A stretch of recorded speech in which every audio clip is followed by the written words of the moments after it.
What's up, folks? Welcome back. JE Live. I am back.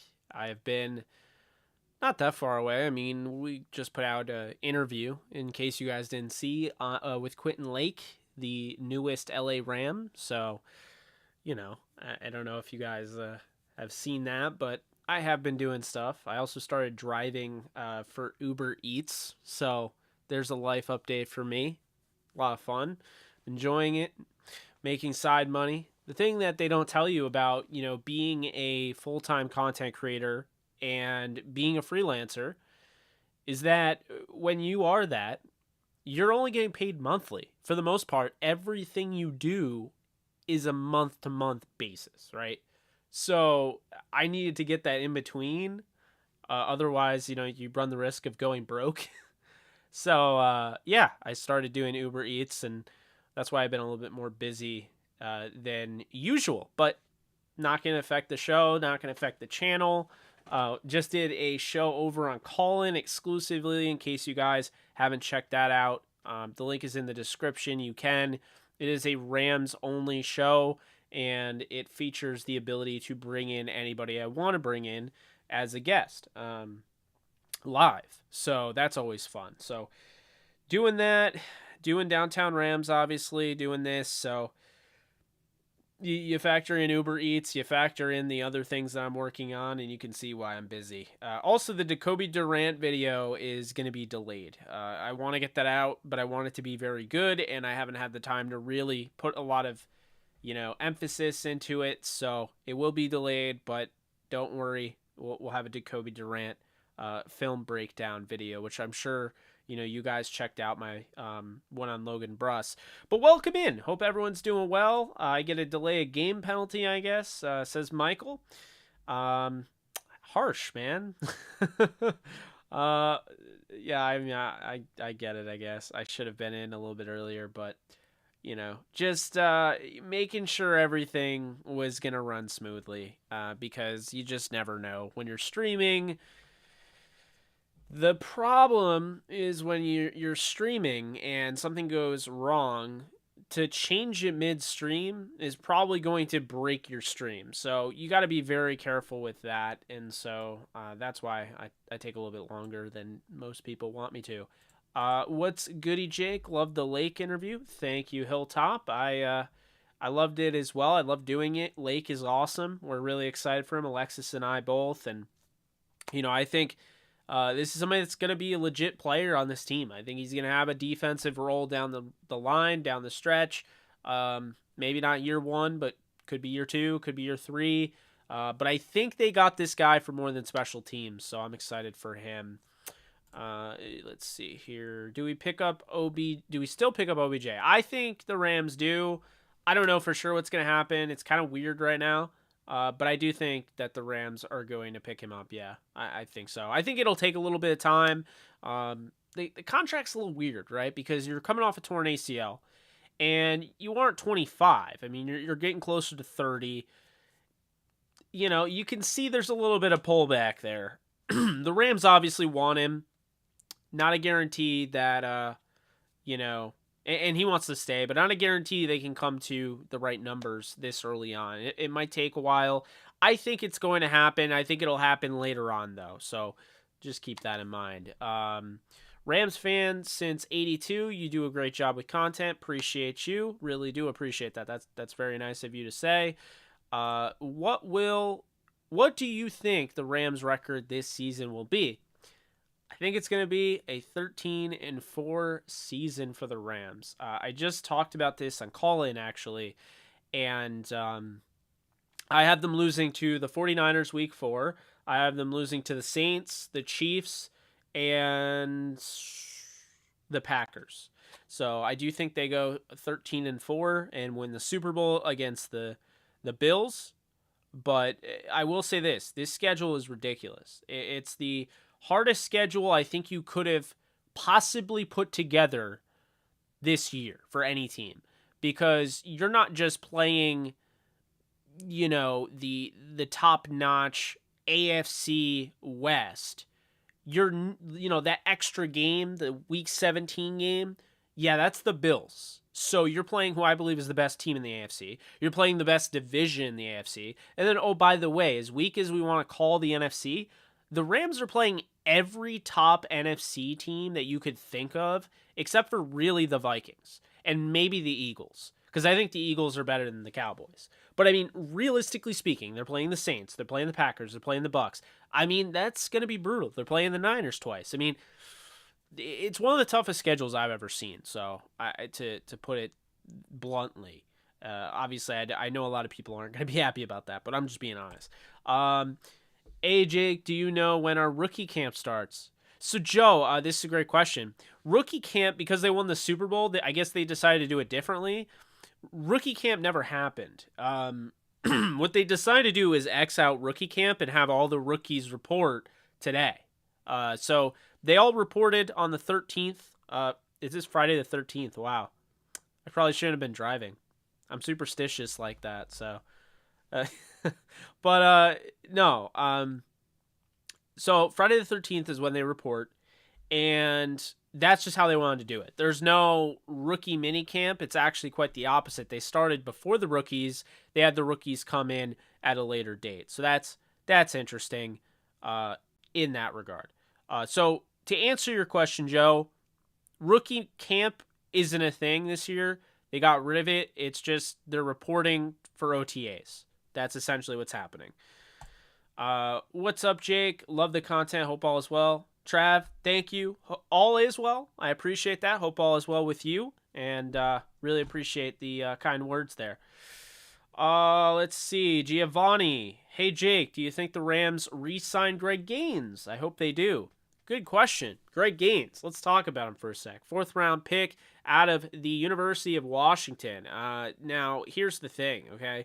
Greg Gaines, it took him a little bit. The Rams like doing this little thing that they call, or I call.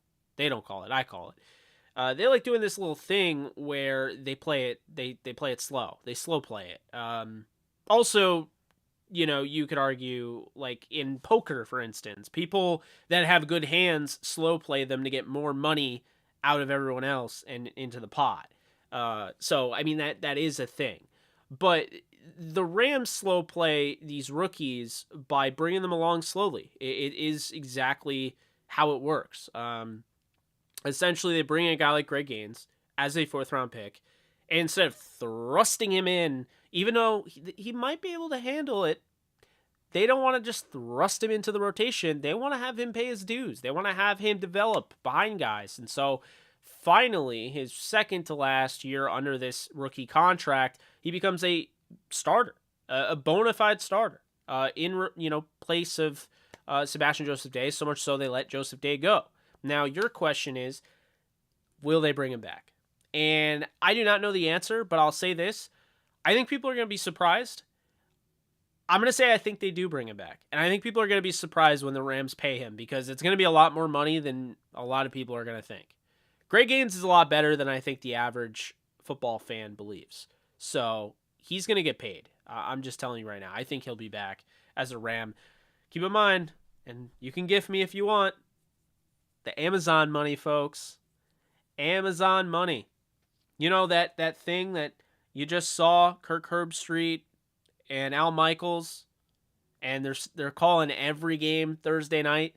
Amazon bought the rights. They spent a ton of money to get those Thursday night football games. You can only imagine how much money is going to get fluxed into the NFL pool, and so the cap space is going to go up.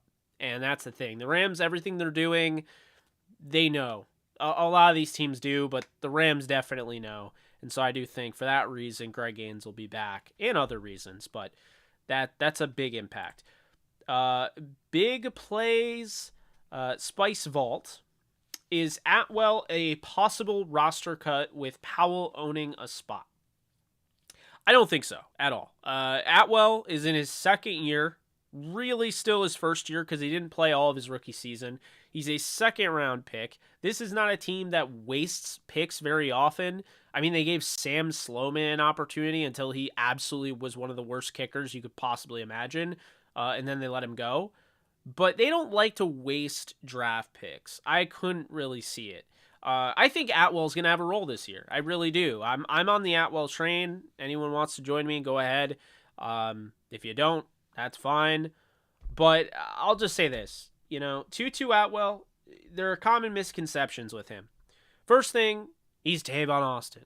He's 140 pounds. He's 5'5". No, he's not. Okay? He's probably closer to 180 now than you would believe. And on top of it, he's not 5'5". He's 5'9". There are multiple guys that have been on the Rams in the Sean McVay era that are like way shorter than 5'9". Nickel Roby-Coleman, Dante Dion, the list kind of goes on. They don't care about size. That's the biggest thing I want to really point out. The Rams don't care about the height of players. They just don't. They don't.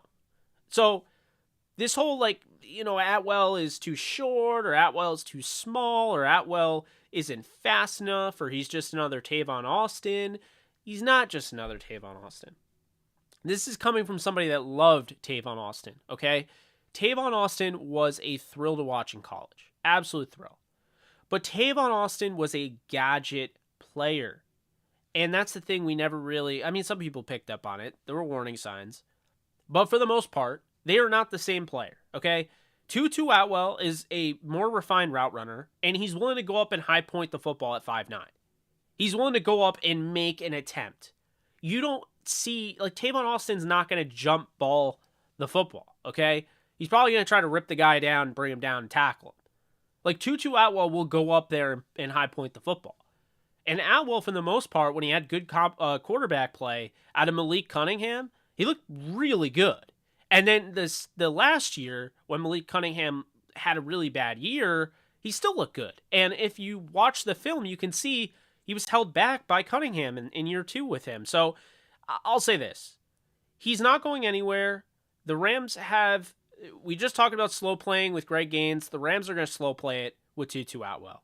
If you think it's crazy to slow play it, just look at how long they've slow played Terrell Burgess, Greg Gaines. You can look at Joe Noteboom. It took him past the rookie deal for him to finally become the starter. That's not necessarily talent-wise, but, they had Andrew Whitworth, but still, the point still stands. They have plenty of talent, but Tutu Atwell is very young, and he's very explosive. And I think what we were quick to do is just assume he was going to be a returner. Atwell's not a returner.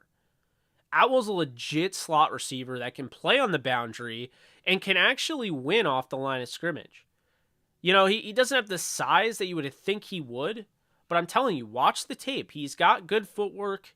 He's a good route runner, and he's got good hands. It's why, and I know I'm going to get flack for saying this because I did on Twitter, but it's why he led the NFC in receptions in preseason.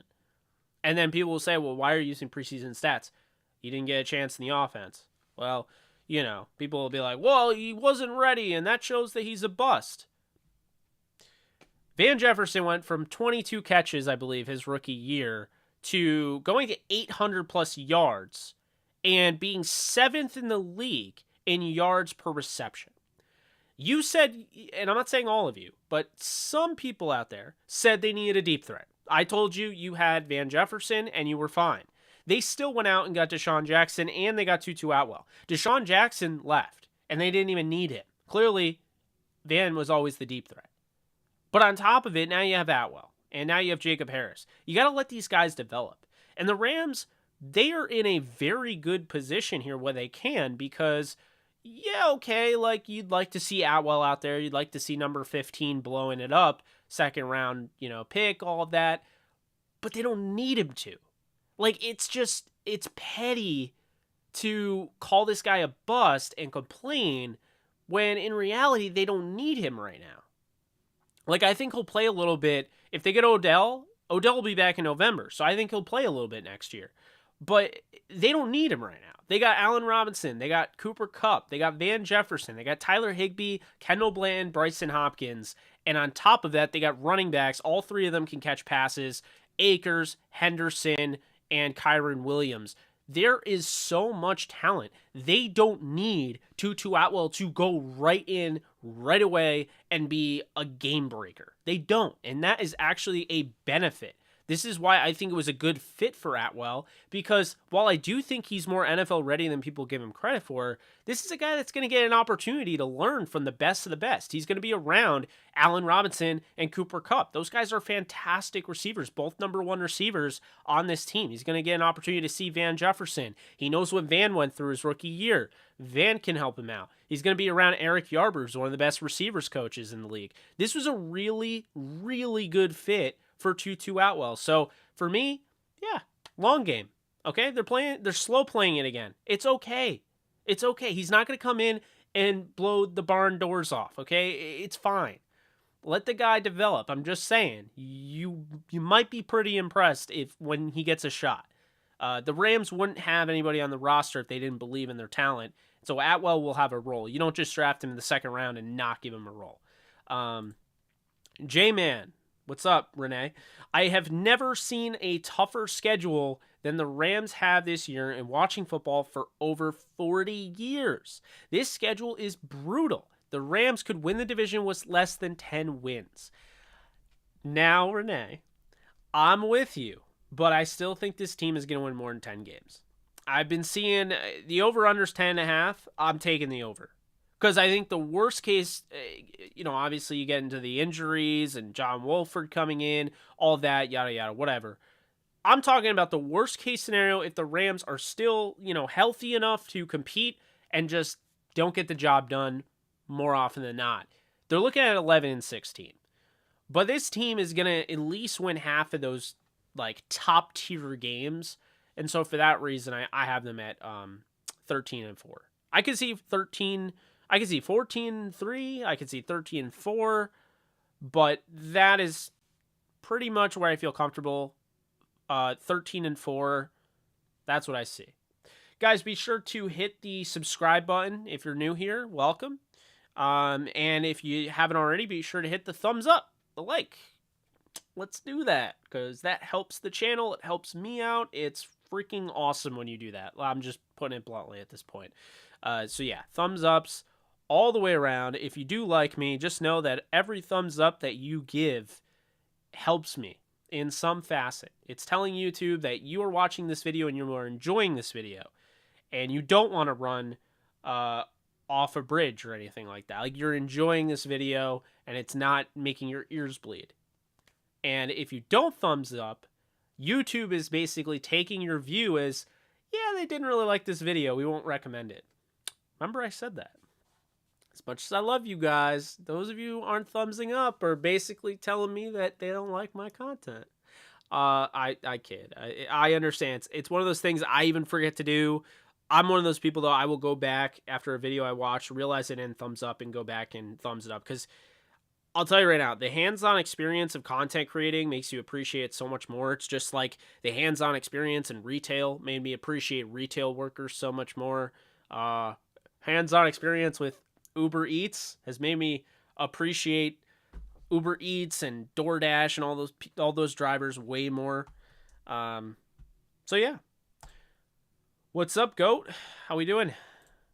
Who do you think leads the team in turnovers on defense? I'm going to say it is going to be Ernest Jones.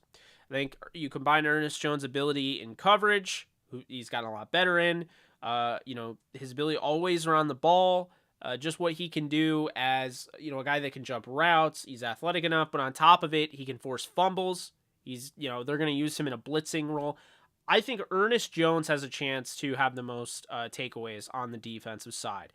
It's probably going to be like Ramsey or Hill, but I'd throw my hat in the ring. I'd bet if there was a bet to be had, I would throw that Ernest Jones will lead the team in turnovers. Who knows? But I kind of like that. What's good, Pineapples? How we doing? Jared Goff will win the Super Bowl and prove McVay is a system coach. I'm assuming that's a joke. Assuming. I don't know. Maybe it's not. Maybe it's not. Rams 15-2. I had that last year. They went 12-5, so it was kind of the backwards, but we'll see. Virtually every team except for 3-4 either make the playoffs last year or are viewed as playoff contenders this year. There are almost no weeks off. It won't be easy to get up week in and week out. Yeah, I mean, it'll be tough, Renee, but, this is a team that I think is equipped for it. They got a great quarterback in Matthew Stafford, who I think is easily one of the top quarterbacks in the National Football League. He proved that 1 year he's on a team we've been talking about over and over again. Well, he's Stott Padford. Okay, well, we basically said as soon as this guy goes to a good team, he's going to win a Super Bowl or do something like that. And it took him all of 1 year to prove us right in that regard. I don't care what anyone says. Interesting. UW, baby. Yes. I guess someone really likes Washington. How big of an impact do you think Wagner will truly have on Ernest Jones's development? It's funny that you said that right after. I'm sure you said it earlier, but I read this right after I was saying Ernest Jones will lead the team in turnovers. I think he'll have a pretty big impact, honestly. I think, Wagner is somebody I think you can really learn from. So I think it'll really help Ernest Jones out. Von Miller was very impressed by Greg Gaines last year and even made a point of publicly propping him. Yeah, I remember that. Which DBs get cut? Everyone that's not Jalen Ramsey, Troy Hill, Robert Rochelle, David Long, Jacoby Durant, and I think that's it. I think they'll keep 5. I don't see them keeping 6.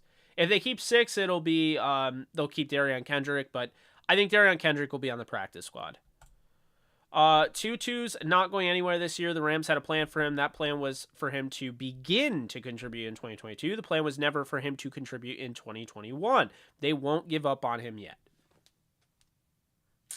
Exactly, Renee. Exactly.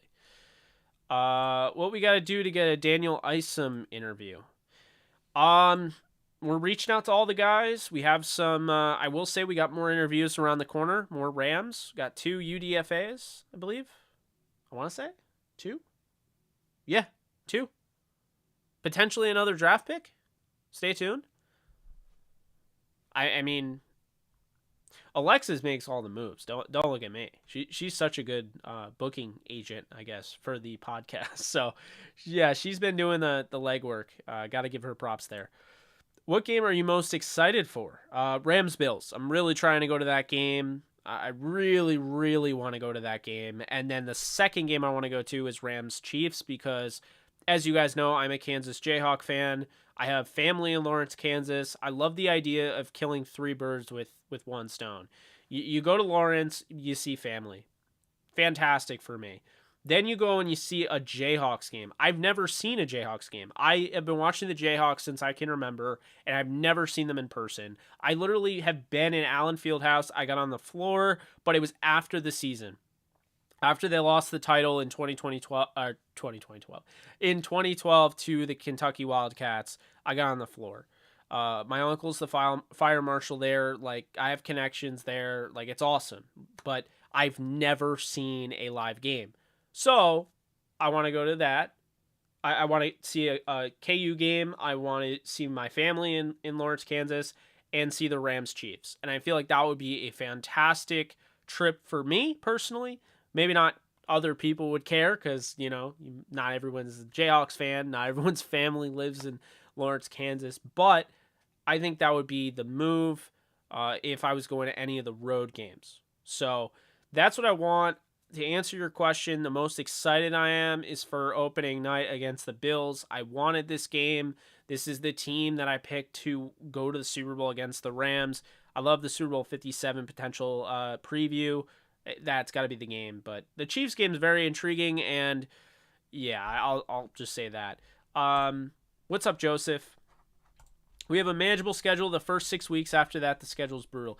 Yeah, I mean, yeah, it's going to be, when you're the top team and you unfortunately, 4 years later, who knows how good the AFC West is, but now the AFC West is monstrous and they're playing them this year. So, it always rotates. It always, that's the thing. So, we only have one early game the whole season.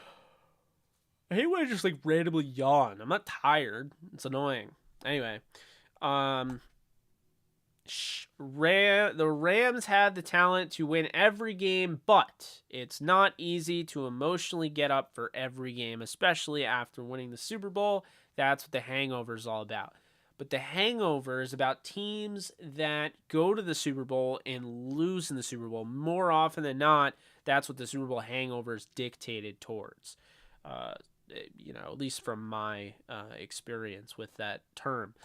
Saints got tougher with Landry. Absolutely agree. Like what the Saints are doing, they're not getting enough credit.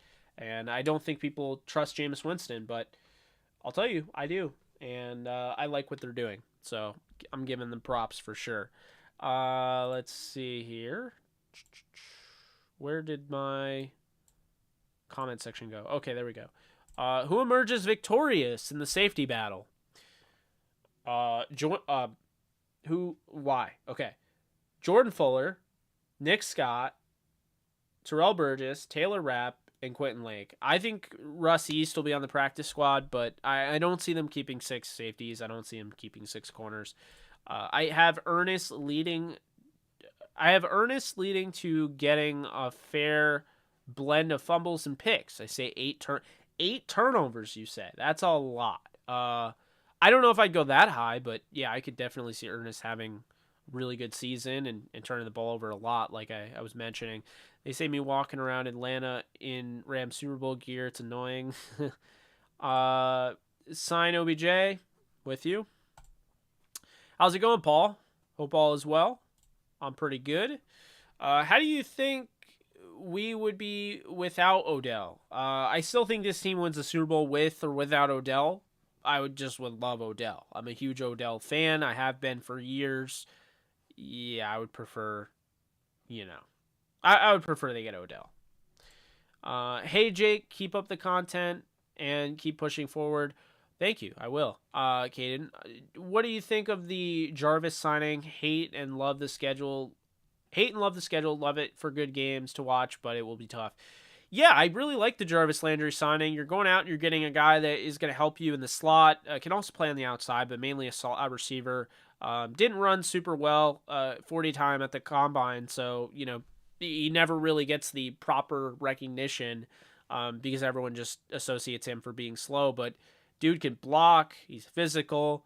And he's got fantastic hands. Really doesn't drop many passes. So I think he's going to give a security blanket to a guy that needs it in Jameis Winston. So I definitely like that fit.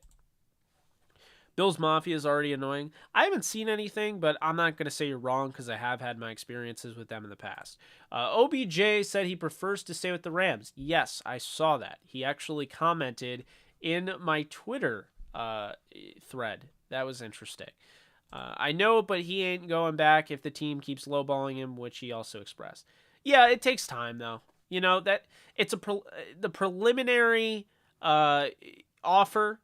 It's just to throw something out there. You have, something to stand on. Like, this is our offer. Okay, now we move on. I'm not looking too much into it, right? We'll see. If it happens, it happens. If it doesn't, it doesn't. I personally would absolutely love Odell to be back. But I'm not going to lose sleep over it, I think he will, but again, I'm not going to lose sleep over it. Jake, have you seen the new Doctor Strange movie yet? I have. It's fantastic. It's a must-watch. I've seen it twice in theaters. Go watch it. I'm not spoiling it. I don't care how long it's been out. I don't feel like it's been out that long anyway. I won't be spoiling it on here. Okay, I'll just say, go watch it. There's some really good cameos. There's some really crazy moments. Plot twists, maybe? But it's a really, really good MCU film. And, yeah, I mean, there's just so much in it, And for it being... What I will say is this. For it being the multiversal movie... I was impressed with how simple they kept it, and that's a good thing. I don't feel like it got too crazy and out of whack, and because a multiverse movie is gonna get crazy. I don't feel like this one did. I thought it stayed under control for the most part. Can't wait for the next Thor movie though. Bummed they didn't re-sign Dion. Loved his personality. I feel like he was pretty solid when his number was called last year. Trav, you're right. I mean, he really was. I think he's probably one of those guys that's on speed dial. If they ever need him, he's probably right there. I'm surprised that no team has signed him. I'm genuinely surprised. I thought he played pretty well last year. on a Super Bowl team. You'd think that'd be enough to like lure him, but I guess not. Jake, I just noticed week 1 through 8 we only leave Cali twice. That's pretty crazy. Ram schedule is tough, but we need that. It will keep us motivated. Nobody, including Odell himself, has the slightest idea what he's going to look like or availability after a third major surgery, getting annoyed by fans asking what the holdup is. I understand that. I think fans have every right to I mean, they just love the guy, and I totally get that. I love him too. But I agree with you, Darren, in the fact that we don't know that we don't have the slightest idea what he's going to look like. And I think a lot of, if he doesn't get hurt, he's already in Ram. They've already done this deal. That's the main holdup, and I think a lot of it is guaranteed money, because he feels like he's not getting enough guaranteed money, like not enough money up front. That makes sense. I understand it, but again, it'll take time. It'll work out, I think. Do you know OBJ responded to your tweet and he states that he wants to play, he wants to be in LA, he can't play for free? I did. Yeah, I got all sorts of people telling me that my tweet, not that I was viral or anything, but my tweet was featured in like Pat McAfee's show and on ESPN and whatnot. I thought that was kind of cool. I don't know. I see stuff like that all the time, like CNN quoted me the other day. Really tired of this, this yawning. I don't know what that is. I don't know. It's probably some health thing, right? Isn't it bad to yawn a bunch of times when you're not tired? Maybe. I don't know. Who knows? Jake, where do you think James Bradberry will end up? I think the Raiders want him. I can tell you James Bradberry will not be a Ram, okay? James Bradberry is a very talented player. I'm very much, a fan of his game. But I've seen a lot of Rams fans like, why don't we go after James Bradberry? James Bradley, like, no. They traded for Hill. They drafted Kendrick, who I don't even think is going to be able to make the team because of how many guys they have. They drafted Rochelle last year. They drafted Long in the 2019 draft, who played pretty well last year. And they drafted Jacoby Durant. They are not adding another corner to make it harder for a guy that they've drafted to make the roster. I just don't see it. I also will say this. Just because they might be able to work it out as far as money is concerned, doesn't mean they should do it. Because I'll tell you right now, what they did last year, they had a little bit of an issue when it came to, money. I don't know if you guys remember, they had to take guys off the practice squad, put them back on the roster, take them off, put them back on. Like, they had to go back and forth, and they lost guys because of that. A big reason they lost Juju Hughes, they lost, J.R. Reed. They lost these guys because they had to keep them on the practice squad, so they didn't pay them as much. And so when they were claimed and they were signed and yada yada, they went through that, and that's how that worked. So, you got to take what you can get, but you got to be careful too, because it's good to have money throughout the season. Stafford's MVP odds, I have no idea, if I'm being honest. I'd probably imagine it's like plus 2,000 because they're probably sleeping on Stafford again. OBJ's signing is delicate, especially since we have other major contracts to fill. Well, okay, what I'll say is this, okay? I agree, partially. I don't think it's as much of a necessity with the Donald deal. Donald deal will happen. Cup deal will happen. I think getting OBJ signed is more important than that, but I also think OBJ,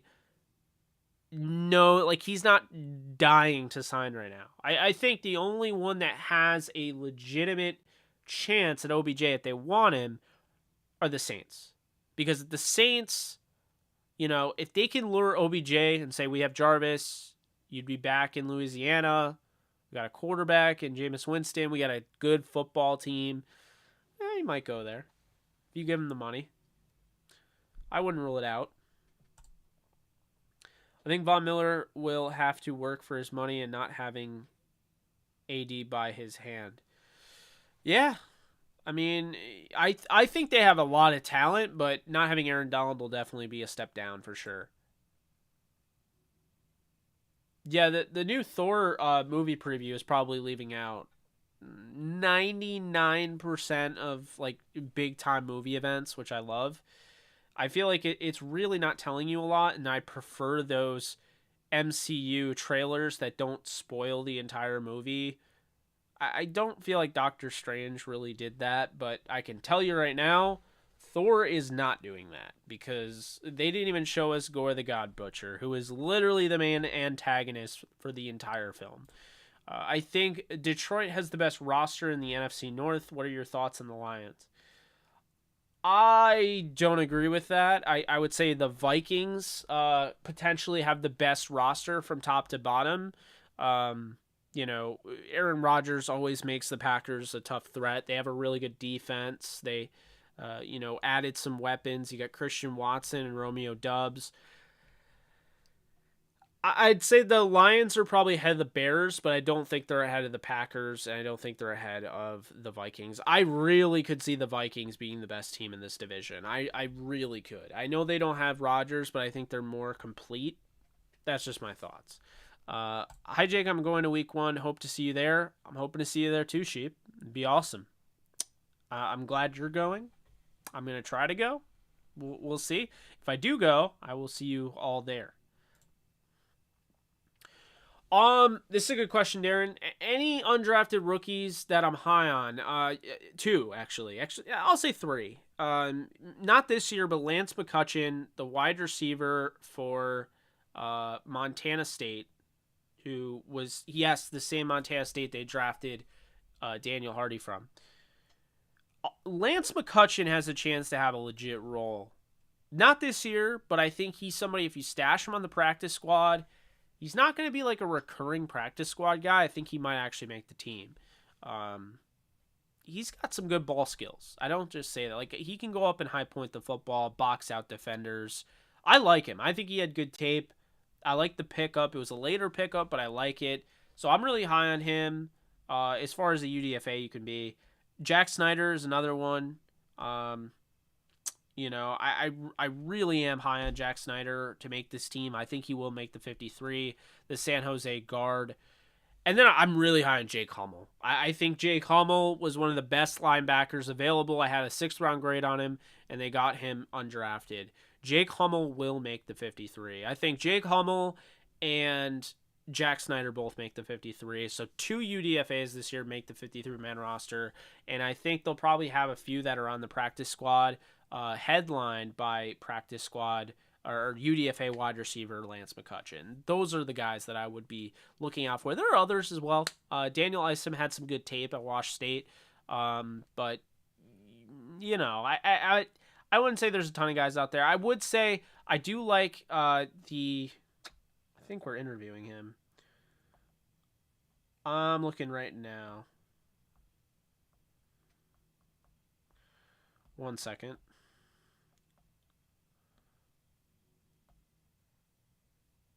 The tight end. Why am I Pettigrew?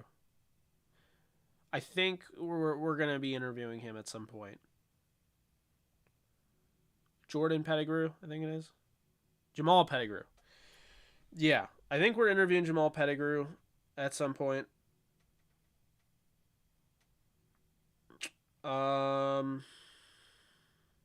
That's all I got. So Jamal Pettigrew is another one that's intriguing just because the athletic profile is crazy. He's very, very athletic, but he's one to watch for sure.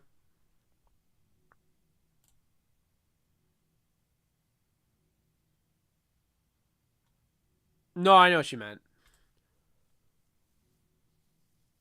It's hard to say what I'm planning on going to. What I want to go to, Rams Bills, Rams Chiefs, and maybe another game, but I think it's going to be those two if I do anything. But who knows? Maybe I go to Rams Falcons or something. I don't know. Who knows what the future holds?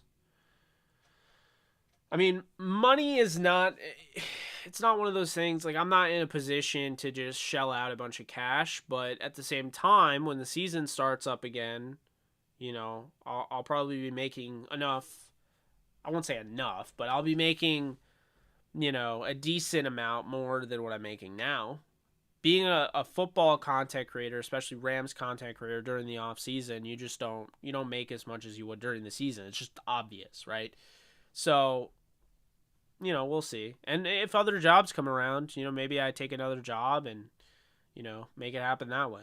I mean, I want to get to the point. Obviously, everyone does. You want to be like not really dependent and just like like, oh yeah, I got all the money in the world, like I'm good. But I really would love that because if I did have a lot of money, I wouldn't just like blow it all. I would use it on trips like that.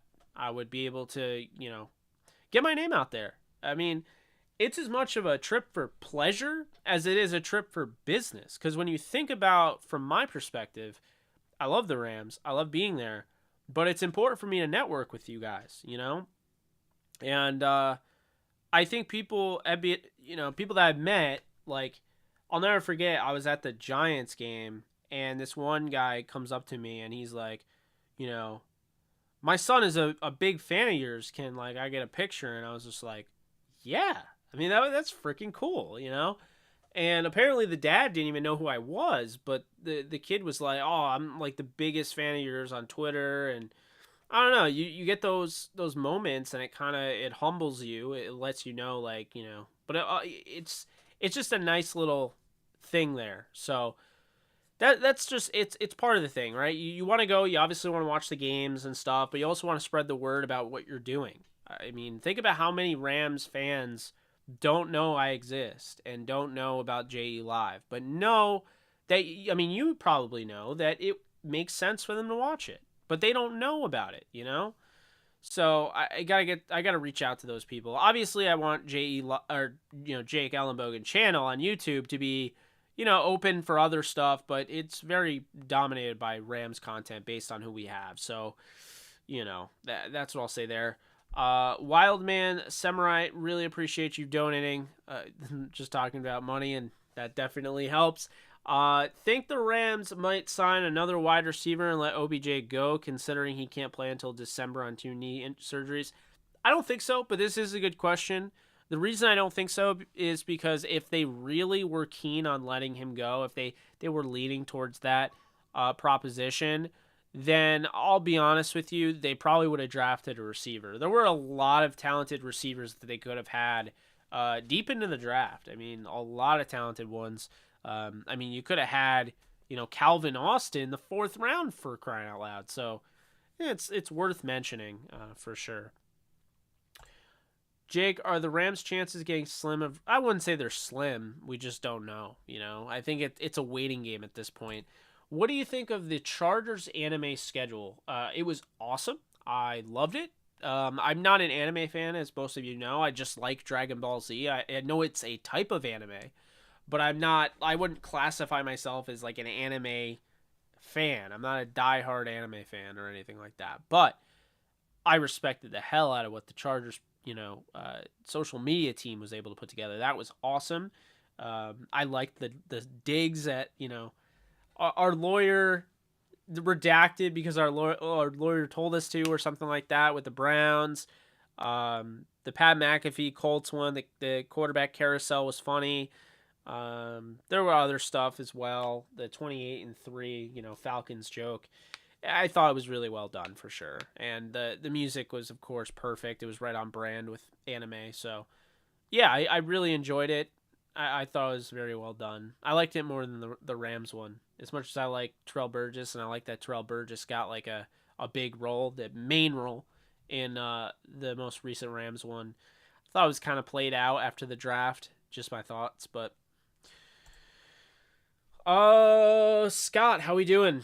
Jake, what's your worst case scenario in terms of record, excluding injuries, with this squad fully healthy? What's our floor? Great question. I'm going to say 11-6 without the injuries, I think, is the floor. I think the ceiling is, I'm not going to say undefeated, but 15-2, 16-1, I mean, is probably the ceiling, for this team. But they don't need to do that to win a Super Bowl. So who cares, Will we finally beat the Packers this year? I have them losing to the Packers, so I guess not.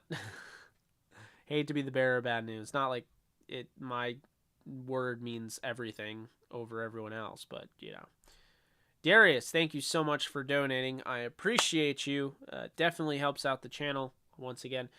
What's good, Jake and Ramley? What do you foresee in Tutu this year, production-wise? And I'm hopping off I'm hoping I'm off work to make it to the Saints game.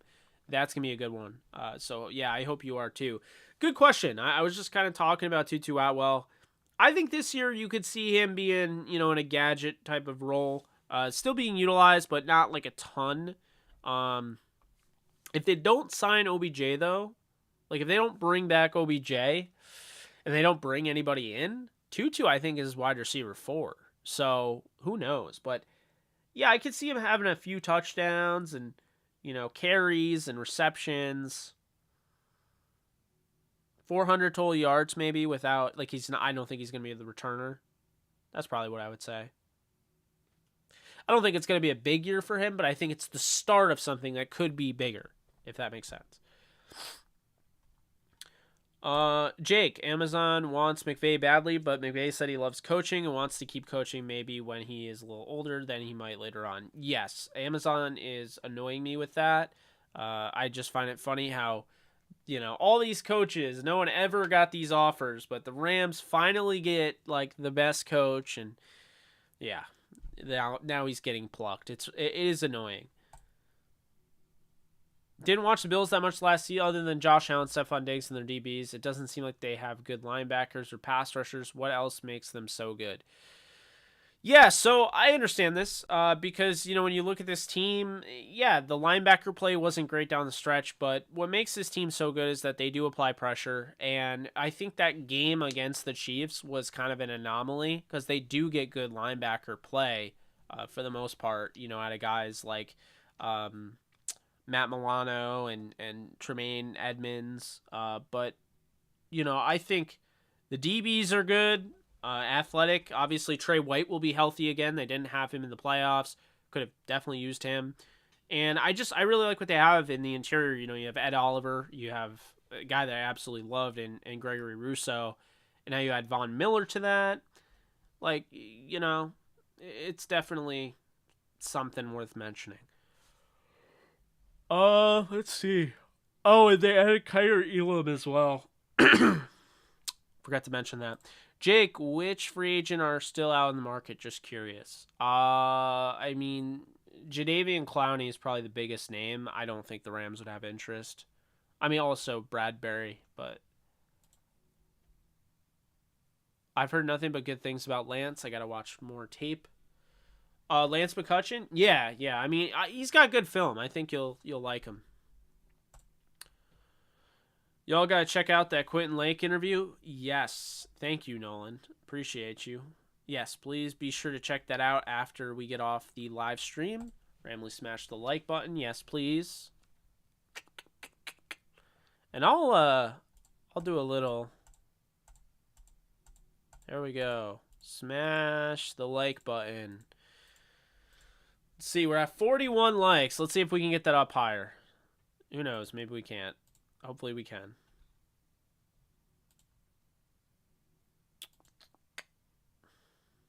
$43, $46. Okay. All right. The smashing of the highlight is working, I guess.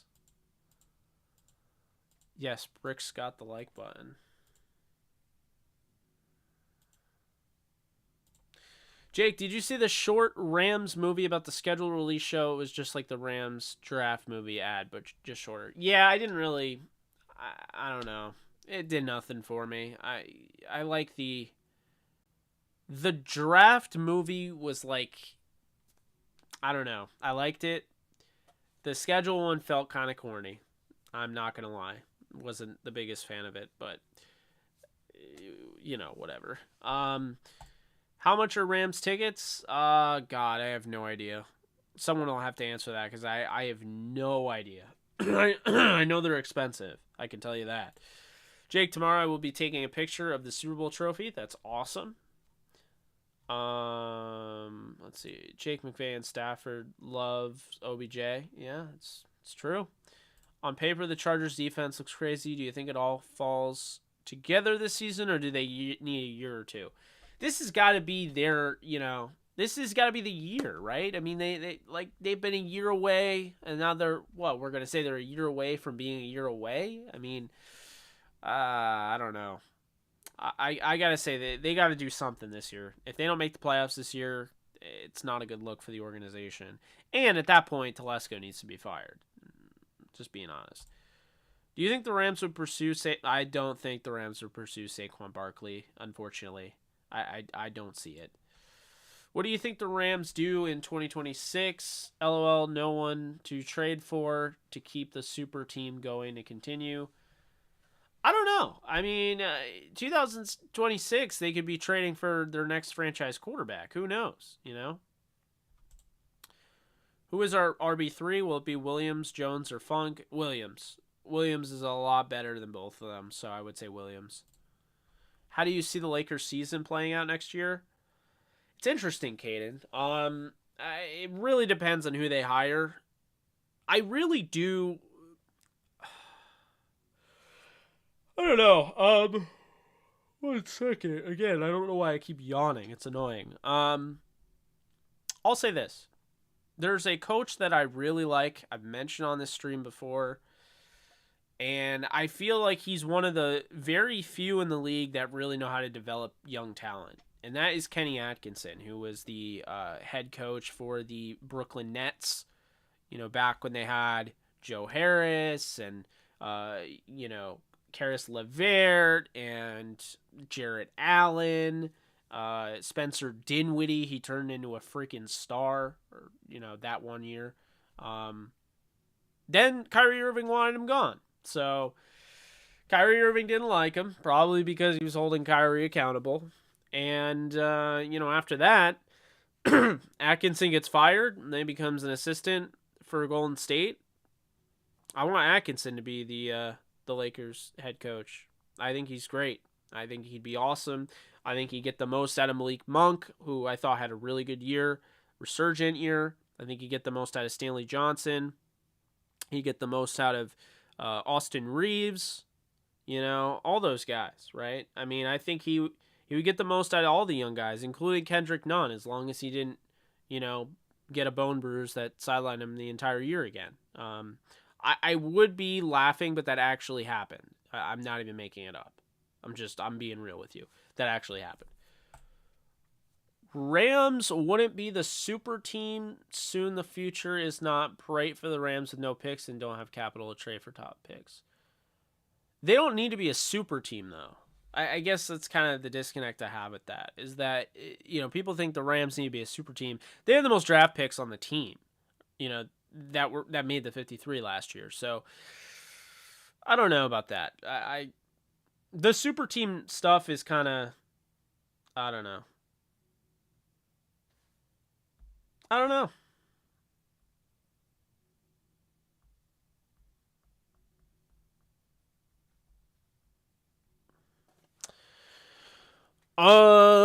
Jake, if you were a scout, what would you look for in a prospect? What position group do you think you could evaluate best? Also, any drills or attributes do you think is underrated or overrated? This is a great question, Dingus, but I'm not surprised coming from you.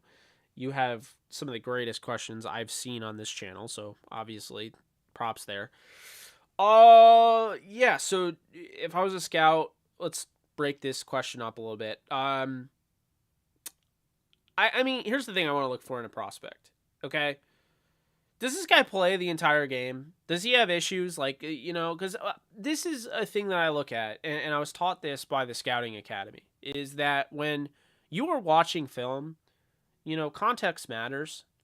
And at the end of the game, if this guy is, gassed and just can't, his play just drops in the fourth quarter, it's kind of a turnoff for me. But when guys elevate their level of play at the end of games, it's not just a clutch factor, it's also a conditioning element there. Because now I know that you can play the full game without gassing yourself. That's essentially what you're doing. So that's something I look for. Coachability. When you're watching a player from 2018 to 2021, you would hope the 2018 guy got better over time. That is coachability. If you see a guy developing, clearly he's got that. Versatility is something I look for. I would just say, those things. I mean, obviously other things. Athleticism to a degree, but, in a nutshell, I would say those. And then what position group do I think I could evaluate the best? I'm going to say it's tough because I'm not like super X's and O's. I don't know why I keep yawning. It's really aggravating me. I'm not super X's and O's, And so I think because of that, quarterback wouldn't be as easy as I think it is. I have a pretty good track record with receivers. I have a good track record with quarterbacks. Running backs, I have a pretty good track record with.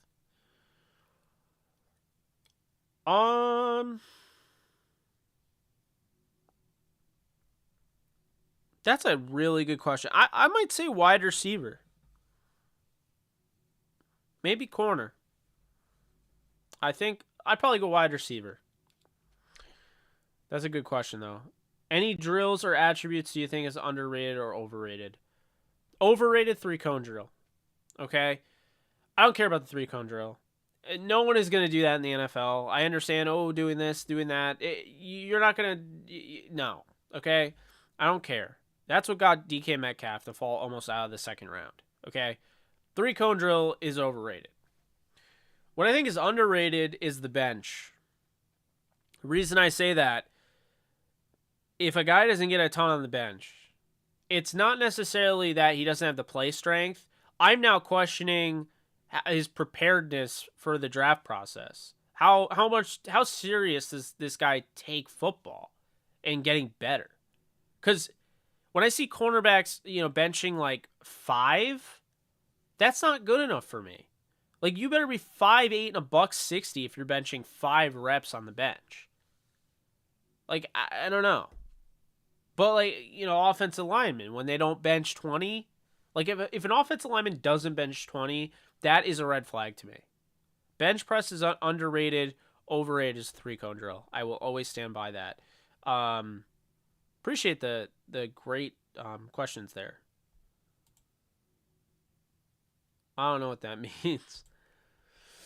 Jake, who do you think the Lakers will get as coach? And Phil Jackson is interfere with the Lakers, I see. I think it is going to be... I'd like to see Atkinson. I think they're... I don't know if they'll get Nurse. I think if Nurse is available, then he'll be the Lakers head coach. If they don't get him, I really like Darvin Ham, but I don't know if they'll hire him. I feel like it's going to be like Terry Stotts, and yeah, I think it's going to be Terry Stotts. I'm going to be annoyed, but that's what I think they're going to do. Hopefully they surprise me in a good way. Who knows? Brick's got the like button. Yes. Smash the like button. If you're on phone, this is your reminder that you can swipe out of the chat and you can hit the thumbs up on the video page. For those of you who don't know, that's how that works. So, Brick's got the like button. Listen to Nolan. He knows best. We move on. Have you beaten Elden Ring yet? I got 100% achievements on it the other day. Scott, I have barely played it since the last time you watched me play it, which is sad. I've beaten a couple bosses since, but no. And I want to get back into gaming on my other channel that I have over 1,000 subscribers on. But I've just been so busy with the draft and everything that comes after it. I just haven't had time. But at some point, I will be back into that. There's a dead period coming up in the NFL season, like super dead, the deadest of the dead. I think it's after OTAs. It gets like pin drop level dead. So, I think that's probably around the time that I'll keep doing the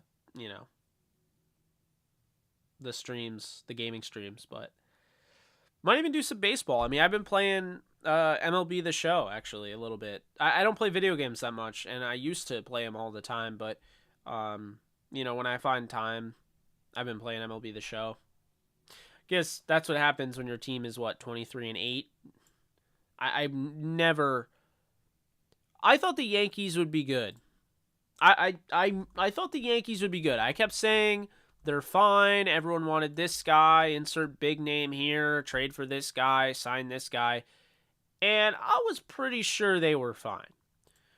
But fine does not constitute being 23-8, up 10-3 against the White Sox going in the bottom of the ninth. So basically 24-8, barring an 8-run,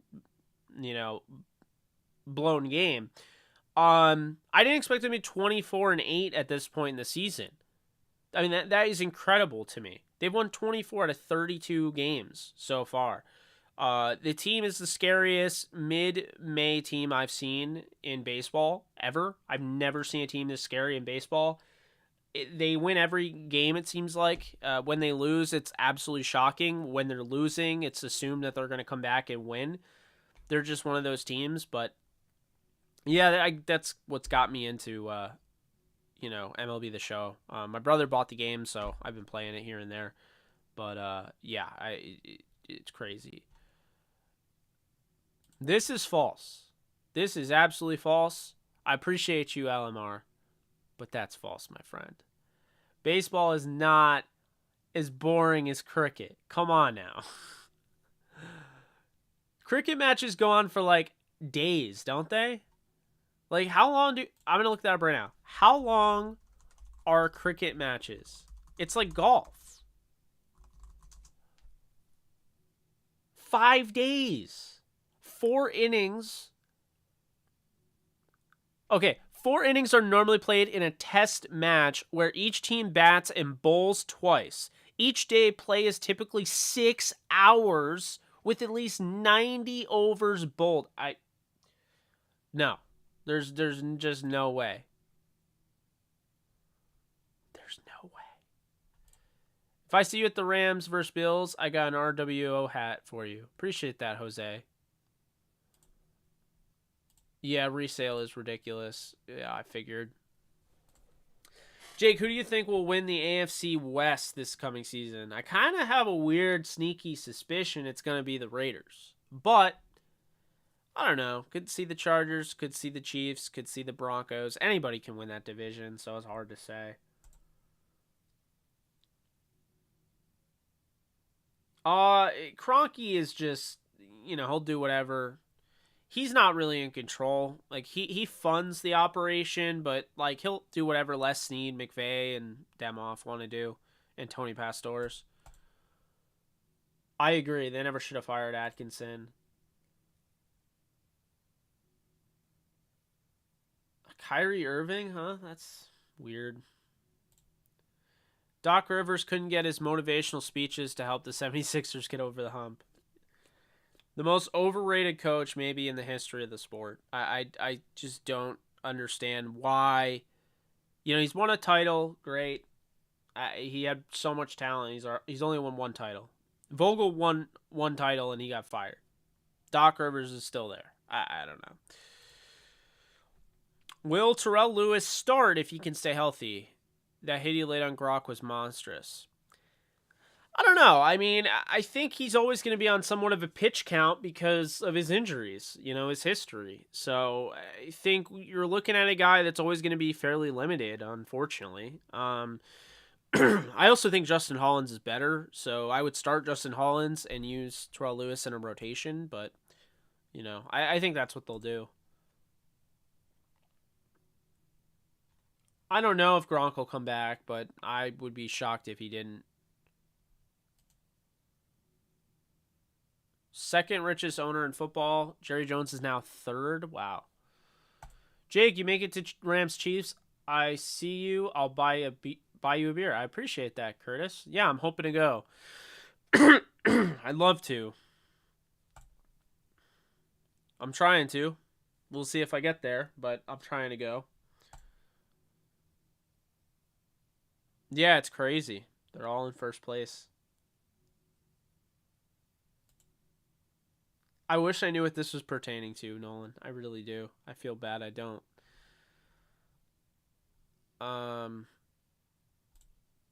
Who do you believe has a higher ceiling, Chris Garrett or Daniel Hardy? Daniel Hardy, based on the athletic profile And I think, he played at Montana State versus I forget the school that Chris Garrett went to, but it was a D2 school. I think both of them are going to be successful, but I like Daniel Hardy long term based on the athletic profile that is just not measured. It's just not matched. Sorry.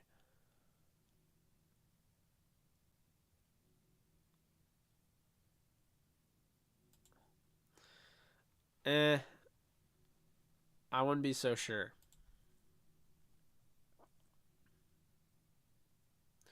That is wow. Okay. Yeah, that's okay then. Nolan, they balling right now. I know you're talking about the Yankees. It's true.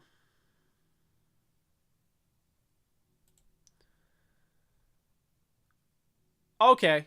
Here's a good one, Nolan.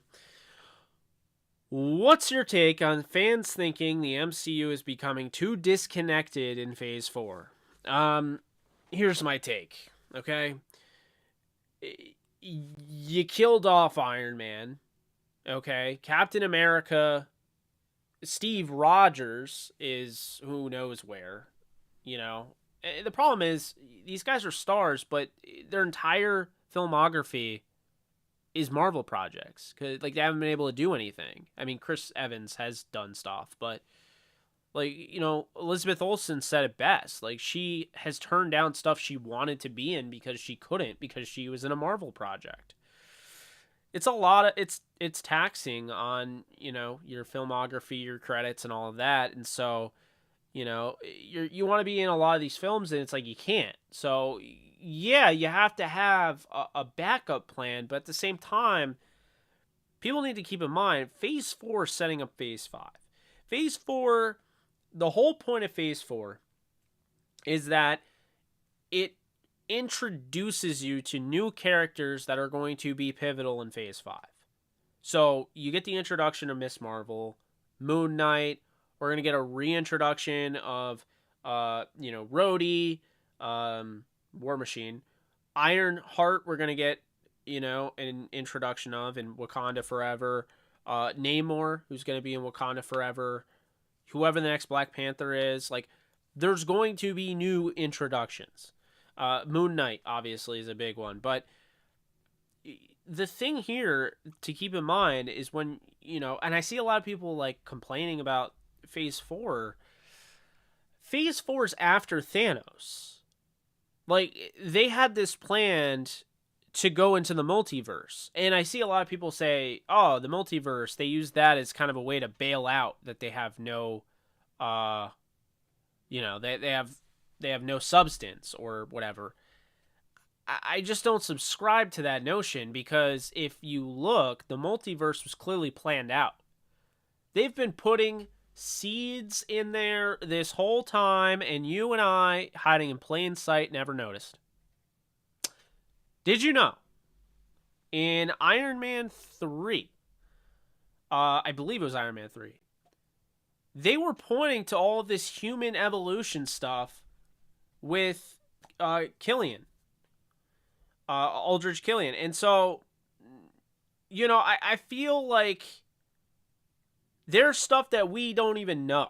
Like, there's stuff that hasn't even been found that's hiding in plain sight. One of those screen grabs where Tony has the holographic thing or whatever, the hologram. I'm sure one of those would probably tell you that, oh, the multiverse is happening. They tease all this stuff way ahead. This is why, and you got to think of it like this. Why do they do this? How do they do this? It's very simple. They're professionals. They're the best of the best when it comes to story creation. So Kevin Feige, even though it kind of blows your mind and you don't think it's actually possible, Kevin Feige essentially is on another level. We've never seen anybody like him as far as a guy that can create an entire cinematic universe. That's not a thing that happened before Marvel. It's something that was attempted and was never perfected, and not even close to perfected. So now you have a Phase 4 the fact that there are 4 phases at this point is impressive. He already has phase 5 figured out. Phase 6 is going to be figured. Like, they're going on that retreat. They're going to plan out the next 10 years.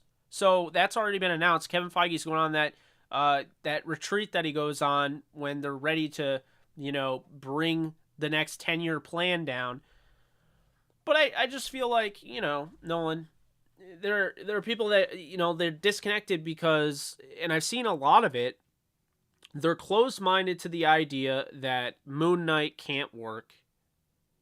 They're closed-minded to the idea of all of these characters. Why do we need another Loki? Loki died in Infinity War. Why do we need him? His own TV show? It's, I don't know.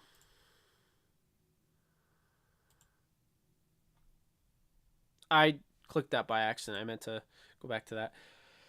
I don't know, man. I just think at the end of the day, there's a lot that's brewing here. And you also have to keep this in mind. What the MCU does well is introductions. And they acquired, via Disney and Marvel Studios, they acquired key IPs in X-Men, Fantastic Four, and so there's got to be a way to introduce them, and Deadpool. So there's a lot working here. There's a lot of moving parts. You can't just force it.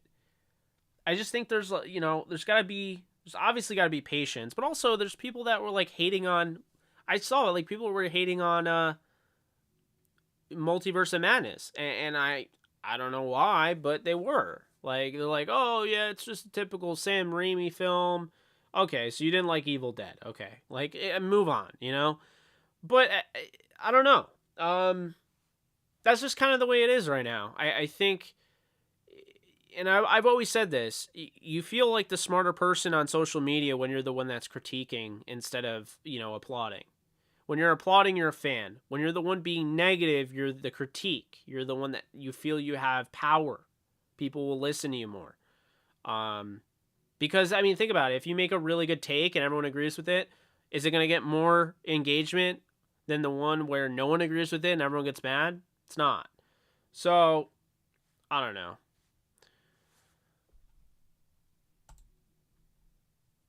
Out of all the MCU movies and shows that have been made, is there one you would go back, redo? What would be your story and possibly new villain you would introduce?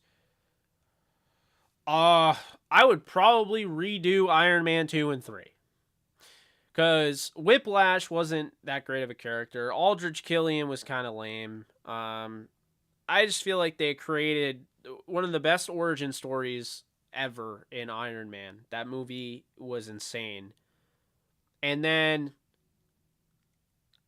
Iron Man 2 is like a snooze fest. I'm not one of those people. Like, I don't hate movies. I normally like movies. And I don't hate Iron Man 2. I just feel like compared to Iron Man 1, it was lame in that regard. I understand they bring War Machine into it, but like Whiplash just doesn't work as a villain. Everyone is like, "Oh my god, they got Mickey Rourke and this is going to be great." I don't care if you got the greatest actor of all time. Whiplash is not interesting. Whiplash is not an interesting character. He wasn't interesting in the comics. He's not interesting on, in the silver screen. Silver screen, whatever you want to call him.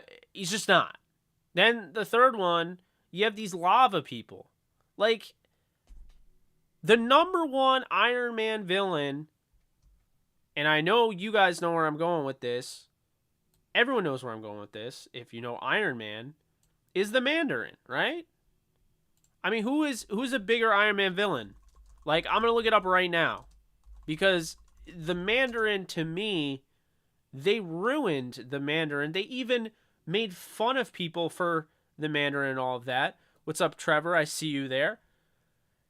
And so, I don't know, man. Like, the Mandarin, by the way, was great in Shang-Chi. I'm not hating on the way they pulled him off, but that's Iron Man's go-to. That's like taking Spider-Man's Green Goblin and handing him over to Captain America and say, you know what, Captain America, there's your big bad.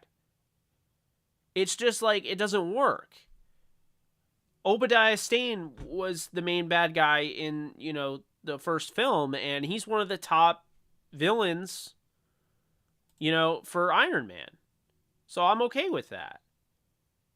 But, like, there are other ones here. I mean, like Madame Mask, Crimson Dynamo. I don't know. They could have done something with Zeke Stane. He's the son of Obadiah. Obviously AIM, but you go down that path, and they had an issue. Like, I don't know if we'll ever see MODOK in the MCU. I think we might at some point, but it's not simple to do. But I don't know. Like, Ghost is another one of Iron Man's. There's just so many other options. Whiplash is not a top 10 Iron Man villain, essentially. So, I don't know. I agree with you, Nolan. Iron Man 2 was rushed. It felt that way. I don't know. You had Robert Downey Jr. and I don't know. Iron Man, to me, after the first one, they're disappointing. When I went back and rewatched them, they're entertaining for the moment, but then when you watch the other films in, succession, you're like, oh my god, Iron Man 2 is nowhere near as good as Iron Man 1. Darren, I did. I finally saw Logan. Holy hell. That was such a good movie, man. That was such a good movie.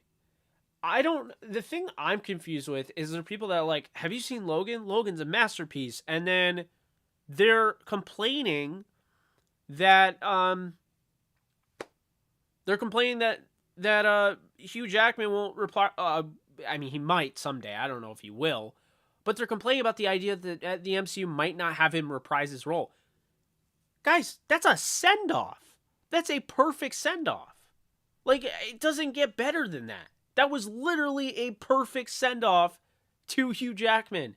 It wasn't the end of Wolverine. It was the end of Hugh Jackman as Wolverine. That's what that was. How do you watch that, say it's a masterpiece, enjoy everything about it, and you're sitting there thinking, yeah, this is great, but I think we should see Hugh Jackman again. That doesn't make sense. How? Why? Let someone else play him. Daniel Radcliffe. But you get my point. Someone else should be playing him. Just like someone else should be playing Professor X, but I won't get into that.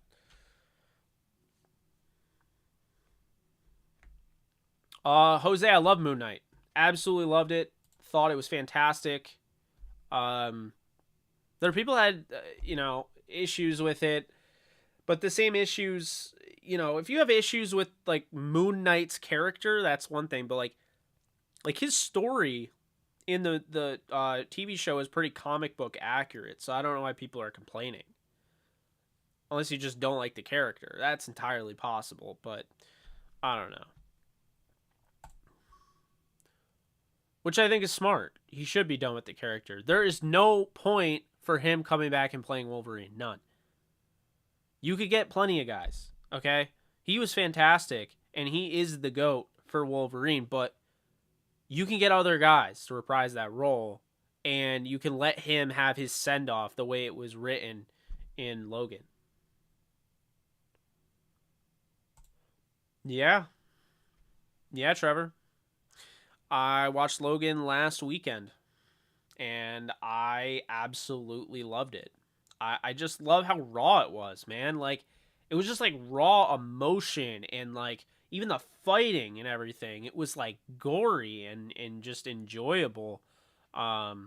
gore's not everything, but I do like when there's some gore. I think, I don't know, when done the right way, gore adds to a movie. People will disagree with me. That's fine. But practical gore, not crazy CGI stuff, but practical gore, when it's done well. I can't see Zac Efron playing Wolverine. I can see Scott Eastwood. I can see Daniel Radcliffe. I can see Tom Hardy now could, because Tom Hardy, I guess, is not going to be in the MCU as Venom. So, I mean, he still could. That'd be interesting. I liked Iron Man 3, but Shane Bladdock had an opportunity to go further into the extremists. Yeah. I mean, Iron Man 3 was better than Iron Man. Iron Man 2 with Whiplash, I just don't know why they made Whiplash the character. His character was not interesting. When people say, but you didn't like Mickey Rourke, it has nothing to do with Mickey Rourke. They could have put anybody cast. They could have put freaking Tom Holland, who is my favorite actor, and I still would have said it sucked. Whiplash doesn't make any sense. He's not a primetime character, a bad guy to Iron Man. He's just not. Like, Whiplash is like making an El Muerto movie when the dude's in 2 issues of comics as a villain to Spider-Man. Wait, they're they're actually doing that. They're literally like that's a whole different story. Sony needs to just sell the Spider-Man IP rights immediately. I have no idea what they're doing, but I think the El Muerto movie is a complete and utter waste of time. It's a waste of the fans' time. It's just taking time away from other things that we want to see, like Black Cat, like Madam Web, like anybody, literally anybody else in the Spider-Man universe. No one cares about El Muerto. It has nothing to do with the fact he's a Mexican wrestler. It has nothing to do with that. It's the fact he isn't relevant. He was in 2 issues in the comics. 2. Like, that is just mind-boggling. He's going to get his own feature film. If that's the case, then we need a feature film for like every main video game character. Like, I better get an Elden Ring feature film if we're getting an El Muerto. Nope, was not at all. Carl Urban would pull that off, but he was Scourge in Ragnarok, so who knows? Shane Black, I got you. Not really, Trevor, because I've been so busy. Really just watching the Edmonton series, but a lot of good hockey. I've flicked through the channels a little bit and seen it when I had the time. It's a bummer. I used to be like super in hockey, and then I got really busy, and now I don't have time to watch it really. I think Efron would make a great Wolverine, or Gambit. I don't think he'd make a great Wolverine, but Gambit would be interesting. Jake, what was the deal with Tom Cruise as Iron Man in the Doctor Strange movie? He was supposed to be in it, I guess, and because of time constraints, like, he couldn't do it. If you had any criticism towards the Disney Plus MCU shows, what would it be?